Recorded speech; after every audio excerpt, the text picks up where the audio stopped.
Number 53, The Dark Knight Rises. No one expected The Dark Knight to do so well, not even the people making it. And that unfortunately put a lot of expectations on the sequel. And Rises is good, it's definitely not as good as the regular Dark Knight. I think this movie is trying too hard to be more important and impactful than I think it really is because of how much impact and influence The Dark Knight had. When really that was just one of those lightning in the bottle kind of movies, everything lined up so perfectly to make it one of the greatest films of all time. And they really try to do the same here, and it does retain all the great acting, directing, music, but in my opinion, the writing is not as good.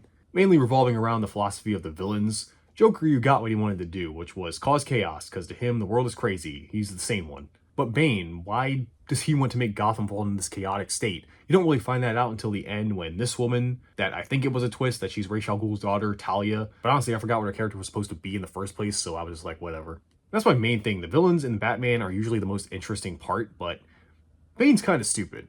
I'm sorry, but did people when this came out actually think Bane was intimidating? Because I cannot at all take anything this guy says seriously with that voice. I only need one other board member. There are 8 others waiting. You merely adopted the dark.